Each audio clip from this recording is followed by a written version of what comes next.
Hi friends, புதுசா பார்த்துட்டு இருக்கிற வியூவர்ஸா இருக்கட்டும் இல்ல கண்டினியூவா என் சேனலை பார்த்துட்டு இருக்கிற வியூவர்ஸா இருக்கட்டும் எல்லாத்துக்குமே இந்த வீடியோ வந்து ரொம்ப யூஸ்ஃபுல்லா இருக்கும். என்னன்னா பேப்பர் கரெக்ஷன் பண்றத பத்தி சில முக்கியமான விஷயத்தை வந்து உங்ககிட்ட சொல்ல போறேன். அது மட்டும் இல்லாம நிறைய பேர் வந்து கமெண்ட் செக்ஷன்ல இந்த பேப்பர் கரெக்ஷனை பத்தி டவுட் கேட்டிருந்தீங்க. அதை பத்தியும் இந்த வீடியோல கம்ப்ளீட்டா சொல்ல போறேன். எல்லாமே ரொம்ப ரொம்ப முக்கியமான விஷயம் தான். ஒரு நோட்ஸ் மாதிரி ரெடி பண்ணி வச்சிருக்கேன், ஒரு பிட் மாதிரி ரெடி பண்ணி வச்சிருக்கேன். எதையுமே மிஸ் பண்ணிடக்கூடாதுங்கிறதுக்காக ஒன் பை ஒன்னா ஃபாஸ்டா சொல்லி என்னன்னா போன வீடியோல சொல்லியிருந்தேன் அனெக்சர் 1 அனெக்சர் 2 வந்து ஸ்கேன் பண்ணி ஆகணும்னு. அனெக்சர் 1 மட்டும் ஸ்கேன் பண்ணியிருந்தா போதும், அனெக்சர் 2 வந்து ஸ்கேன் பண்ணணும்னு அவசியம் கிடையாது. ஒரு ஃப்ளோல வந்து நான் அனெக்சர் 2வையும் ஸ்கேன் பண்ணணும்னு நான் சொல்லிட்டேன். அனெக்சர் 1 மட்டும் நீங்க ஸ்கேன் பண்ணா போதும். இந்த அனெக்சர் 1 பாத்தீங்கன்னா ஆன்சர் ஷீட்டுக்கு முன்னாடி வைக்கிறது. மேல பாத்தீங்கன்னா ஸ்டூடெண்ட்ஸ் டீடைல், கீழே பாத்தீங்கன்னா மார்க் அலோகேஷன், ஸ்டாஃப் சைன் பண்ற மாதிரி ஒரு ஷீட் வந்து அண்ணா யூனிவர்சிட்டி வந்து கொடுத்திருப்பாங்க. அனெக்சர் 1ங்கிறது அது வந்து கம்பல்சரி நீங்க வந்து ஸ்கேன் பண்ணி ஆகணும் சாஃப்ட் காப்பில. காரணம் என்னன்னா ஹார்ட் காப்பி வந்து மிஸ் ஆயிடுச்சுனாவோ இல்ல டேமேஜ் ஆயிடுச்சுனாவோ பாத்தீங்கன்னா இந்த சாஃப்ட் காப்பியை தான் வந்து பிரிண்ட் அவுட் எடுத்து கரெக்ஷன் பண்ணுவாங்க.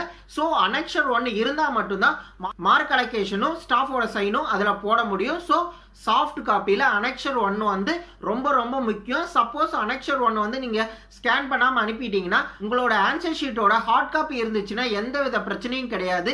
அப்படி ஹார்ட் காப்பி இல்லாம அந்த சாஃப்ட் காப்பியில நீங்க அனெக்சர் 1 வந்து ஸ்கேன் பண்ணாம விட்டுட்டீங்கன்னா அது வந்து ஒரு மிகப்பெரிய பிரச்சனையா தான் முடியும். ரெண்டாவது பாத்தீங்கன்னா ஹார்ட் காப்பி நீங்க வந்து சென்ட் பண்ணியிருப்பீங்க. இதுல வந்து அனெக்சர் 1 அனெக்சர் 2 ரெண்டுமே முக்கியம். அனெக்சர் 1ங்கிறது ஆஸ் யூஷுவல் நான் பின்ன சொன்ன மாதிரி தான். அனெக்சர் 2ங்கிறது வந்து கிளாத் கவர் மேல ஒட்டுறது. அதாவது நீங்க ஆன்சர் ஷீட்டை வந்து என்க்ளோஸ் பண்ணி நீங்க வந்து ஒரு கவரை வந்து அனுப்புவீங்க, அதுக்கு மேல ஒட்டுறது தான் அனெக்சர் 2. அதுவும் ரொம்ப ரொம்ப முக்கியம். ஹார்ட் காப்பியை பொறுத்த வரைக்கும் ரெண்டுமே முக்கியம். ஏன்னா அனெக்சர் 2ல பாத்தீங்கன்னா உங்களோட காலேஜ் டீடைல்ஸ் எல்லாமே அதுல தான் நீங்க ஃபில் பண்ணி அனுப்புவீங்க. அப்பதான் உங்க காலேஜுக்கு போய் கரெக்டா போய் சேரும். ஸோ அனெக்சர் 2 வந்து உங்க காலேஜுக்கு கரெக்டா போய் சேர்றதுக்காக. அனெக்சர் 1ங்கிறது வழக்கம் போல பின்ன சொன்ன மாதிரி தான். ஹார்ட் காப்பியில் அனெக்சர் 1ங்கிறது ரொம்ப ரொம்ப முக்கியம். அனெக்சர் 2வும் ரொம்ப ரொம்ப முக்கியம் உங்கள் காலேஜுக்கு போய் சேர்றதுக்கு. அனெக்சர் 2 அனெக்சர் 1 வந்து மார்க் அலோகேஷன் போடுறதுக்கும் ஸ்டாஃப் சைன் பண்ணுறதுக்கும் அனெக்சர் 1ங்கிறது ரொம்ப ரொம்ப முக்கியம். தப்பி தவறி ஹார்ட் காப்பியில் அது இல்லைன்னா சாஃப்ட் காப்பியில் மேபி பிரிண்ட் அவுட் எடுத்து கரெக்ஷன் பண்ண வாய்ப்பு இருக்கு. ஆனால் இது கம்ப்ளீட்டாக செய்வாங்களான்னா எனக்கு என்கிட்ட கேட்டிங்கன்னா டவுட்டு தான். ஜோனல் வைஸ் வந்து இந்த மாதிரி லிபரல் கொடுக்கறது வந்து வேறுபடும்.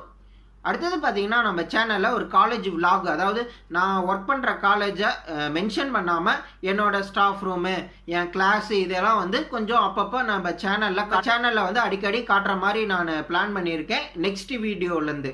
ஓகேவா? அடுத்தது பார்த்தீங்கன்னா ஒரு சின்ன சின்ன மிஸ்டேக் இருந்துச்சுன்னா எந்த வித பிரச்சனையும் கிடையாது. அதாவது எம்டி பேப்பரை வந்து ஸ்கேன் பண்ணி அனுப்புறது. அதாவது 30 பேஜ் கேட்டிருந்தாங்கன்ட்டு நீங்கள் 27 பேஜ் எழுதியிருப்பீங்க. மிச்சம் இருக்கிற 3 எம்டி பேஜை வந்து ஸ்கேன் பண்ணி அனுப்புறது. அதே மாதிரி எக்ஸ்ட்ரா பேஜ் வந்து நீங்கள் எழுதியிருந்தீங்கன்னா அதையும் ஸ்கேன் பண்ணி அனுப்புறது. அது மட்டும் இல்லாமல் 30 பேஜ் தான் லிமிட். ஆனால் நீங்கள் வந்து 20 பேஜ் தான் எழுதியிருக்கீங்கன்னா அந்த 20 பேஜை மட்டும் நீங்கள் ஸ்கேன் பண்ணி அனுப்பியிருந்தீங்கனாலும் எந்த வித பிரச்சனையும் கிடையாது.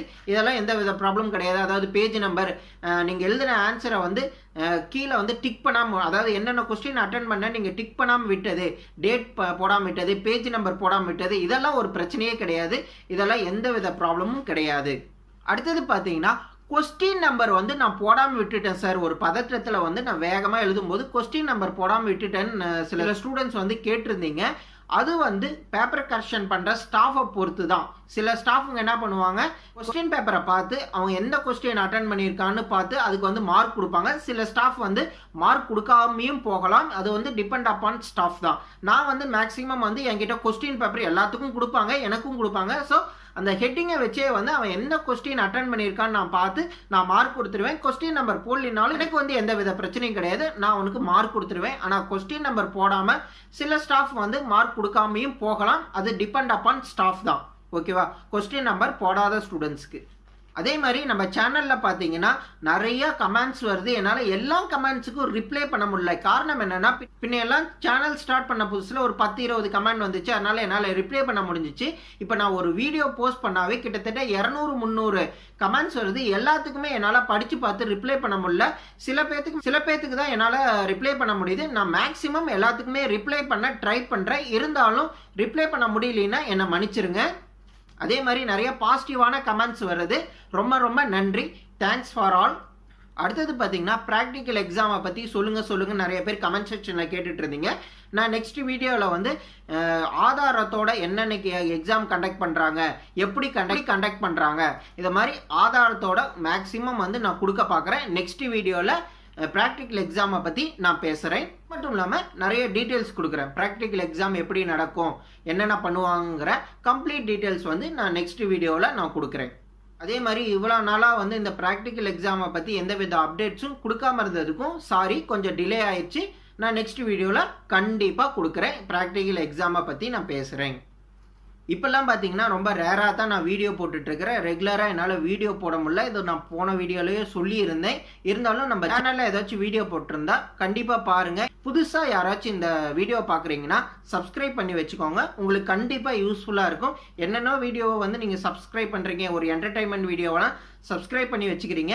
இது வந்து எஜுகேஷன் வீடியோ. உங்களுக்கு கண்டிப்பாக உங்கள் வாழ்க்கையில் யூஸ்ஃபுல்லான ஒரு வீடியோ தான் நான் போடுவேன். கண்டிப்பாக உங்களுக்கு யூஜியோ இல்லை பிஜியோ இல்லை ஏதாச்சும் நீங்கள் வந்து படிக்கணும்னு நினச்சிங்கன்னா உங்கள் வாழ்க்கையில் கண்டிப்பாக நம்ம சேனல் வந்து யூஸ்ஃபுல்லாக இருக்கும் உங்களுக்கு. இந்த வீடியோவில் பார்த்தீங்கன்னா சில எஜுகேஷன் நியூஸ்